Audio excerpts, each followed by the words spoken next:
वर्ष का पहला त्योहार लोहड़ी हिमाचल प्रदेश में आज मनाया जाएगा, जिसको लेकर लोग शनिवार को बाजार में खरीदारी करते नजर आए। वहीं इस वर्ष लोगों में मकर संक्रांति को लेकर संशय की स्थिति बनी हुई है कि कब वह शाही स्नान कर व्रत रखें और दान करें। पंचांग के अनुसार इस वर्ष भी मकर संक्रांति का पर्व 14 जनवरी को ही मनाया जाएगा। वहीं दोनों त्योहारों को लेकर तिल, मूंगफली, रामदाना, गच्चक, रेवड़ी व बादाम के बने आइटम लोगों द्वारा पसंद किए जा रहे हैं। राजधानी में इस मौके पर विभिन्न जगहों पर कार्यक्रमों का आयोजन किया जा रहा है। इस वर्ष लोहड़ी का शुभ मुहूर्त शाम 5:38 से रात 7:40 तक रहेगा। ओम मंगलम भगवान विष्णु मंगलम गरुड़ध्वज मंगलम पुंडरीकाक्ष मंगलायतनो हरि सर्वमंगल्य मांगल्ये शिवे सर्वार्थ साधके शरणे त्र्यंबके गौरी नारायणी नमस्ते। आप जैसे कि आप सभी को विदित है कि इस बार जो लोहड़ी का जो पर्व है वो आज ही, जैसे आज 13 जनवरी 2024 को है, दिन आज शनिवार के दिन पड़ रहा है। और इस दिन जो शुभ तिथि है, इसमें जो लोहड़ी का जो पर्व है वो बड़े ही हर्षोल्लास से पूरे प्रदेश में मनाया जाता है। और विशेष करके कहते हैं कि ये, जैसे कई लोग कहते हैं ये पंजाब का त्यौहार है, तो इसमें कोई भी त्यौहार किसी भी सीमा तक सीमित नहीं रहता है। वो एक अगर कहीं पे कोई त्यौहार मन रहा है तो वो पूरे प्रदेश में, पूरे देश में उसको बड़े हर्षोल्लास से संपूर्ण भारतवासी मनाते भी हैं। और इस बार जो लोहड़ी का जो पर्व है वो बहुत ही शुभ है।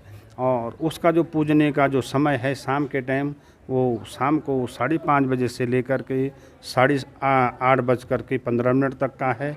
लेकिन जो सबसे उत्तम जो समय है वो 5:38 से लेकर के 7:40 तक का समय है। इस समय कोई भी जो सनातनी है वो इस समय लोहड़ी का पूजन कर सकते हैं। उसमें भी विधान है कि लोहड़ी को एक जगह से लकड़ियाँ इकट्ठी करें, विधिपूर्वक से उस पर कच्चा सूत बांधें और वहाँ पे उसके पत्र, पुष्प, जल, अक्षत, रौली मौली आदि से वहाँ पे उसकी पूजा करें, उसको चढ़ाएं। और उसमें जहाँ तक हो सके कि जैसे साबुत अनाज, गेहूँ व जौ हुए, इनको डालें और विधिपूर्वक से वहाँ पे पूजा करते हुए वहाँ पे उन चीज़ों को, वहाँ पे उस जो आपकी लोहड़ी है जहाँ पे जला रहे हैं उसमें अग्नि माता का भी पूजन करें और अग्नि का आह्वान करते हुए उसे प्रज्वलित करें। 4 परिक्रमा लें और प्रार्थना करें कि हमारे घर में सुख समृद्धि आए और कोई भी जो दोष है हमारे घर से चले जाए। लोहड़ी पर्व मनाने का ये सबसे अच्छा तरीका है। और दूसरी बात है कि जो लोहड़ी का जो पर्व है उसमें कहते हैं कि इसको जलाने से घर से दुख दारिद्र्य दूर हो जाते हैं। और जो किसान वर्ग है वो उस दिन अपनी नई फसल के आने के उत्सव में इस पर्व को बड़े हर्षोल्लास से मनाते हैं। और व्यापारी वर्ग भी इसमें कि हमारे व्यापार में अच्छी वृद्धि रहे, इसी वजह से इस कार्य को बड़े हर्षोल्लास से मनाते हैं। तो मैं आपके चैनल के माध्यम से सभी प्रदेशवासियों को, देशवासियों को और शिमला नगर निवासियों को हार्दिक शुभकामनाएं देता हूं कि लोहड़ी का पर्व आप सबके जीवन में मंगल कामनाएं लाए। और दूसरी बात, जैसे कि आप कह रहे हैं कि संक्रांति का जो पर्व है, मकर संक्रांति, जैसे कि आज सोशल मीडिया में भी और कई जगह अखबारों में भी आ रहा है कि 14 को मनाएं या 15 को मनाएं। लेकिन जैसे कि यहाँ पे हमारे जो 7 जो पंचांग हैं, स्थानीय पंचांग, चाहे वो देवी दयाल हो, चाहे वो पंचांग दिवाकर हो, हम उसके हिसाब से प्रमाणिक बात आपके सामने कहेंगे। और उसमें जैसे लिखा हुआ है और शास्त्रीय सम्मत बात के अनुसार जो मकर संक्रांति का जो पर्व है वो 14 तारीख यानी कि कल रविवार के दिन मनाया जाएगा। 14 तारीख को भगवान सूर्यनारायण उत्तरायण होंगे और उत्तरायण से सारे शुभ कार्य प्रारंभ हो जाते हैं। जो भी इन 6 महीनों में जो उत्तरायण में, वैसे भी ये जो पिछला जो महीना था खर मास था आज तक, और खर मास में कहते हैं कोई भी शुभ कार्य वर्जित होते हैं। लेकिन जैसे सूर्य उत्तरायण यानी देवताओं के दिन शुरू हो जाते हैं और वहाँ से सारे कार्य शुरू हो जाते हैं, चाहे वो विवाह संस्कार हो, मुंडन संस्कार हो, यज्ञोपवीत संस्कार हो, आदि जो भी शुभ कार्य होते हैं, गृह प्रवेश हो, यहाँ पे से शुरू हो जाते हैं और अगले उत्तरायण तक, जब तक शुभ दिन हैं उन दिनों तक चलते रहेंगे। तो आप सभी लोगों को मकर संक्रांति पर्व की भी बहुत बहुत शुभकामनाएँ। जी, ऐसा कुछ नहीं है। जैसे पंचांग में भी आता है कि जो संक्रमण काल है वो मध्य रात्रि में 2:43 पे हो रहा है और हम अगर उसमें देखें तो उसमें उस हिसाब से देखा जाए तो जो हमारा जो दिन प्रारंभ होता है सूर्योदय से प्रारंभ होता है। तो संक्रांति का पर्व कल ही है, लेकिन उसका जो पुण्य काल है वो दूसरे दिन कर सकते हैं। दान पुण्य लोग दूसरे दिन कर सकते हैं। जिन लोगों ने संक्रांति का व्रत लेना है वो कल व्रत लें और वहाँ पे हर्षोल्लास से मकर संक्रांति का पर्व मनाएं।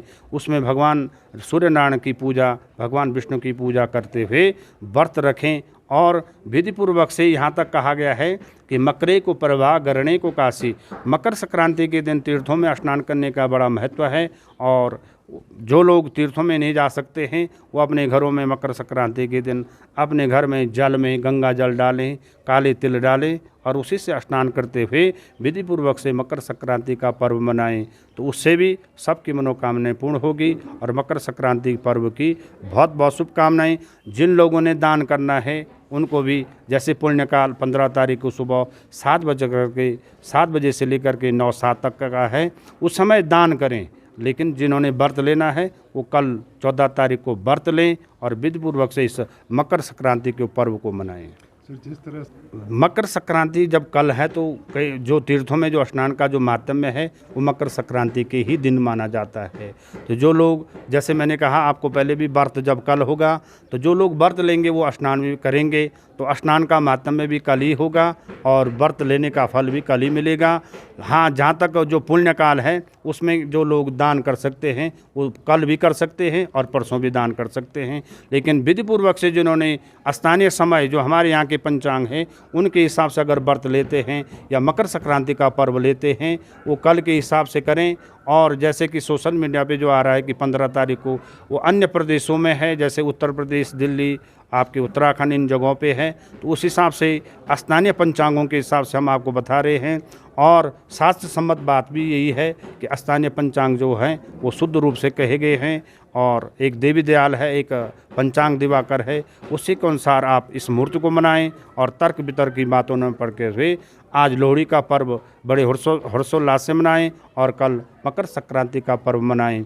आप सभी को मकर संक्रांति की भी और लोहड़ी की पर्व की भी बहुत बहुत शुभकामनाएं। शिमला से कैमरामैन युगमार्ग टीवी।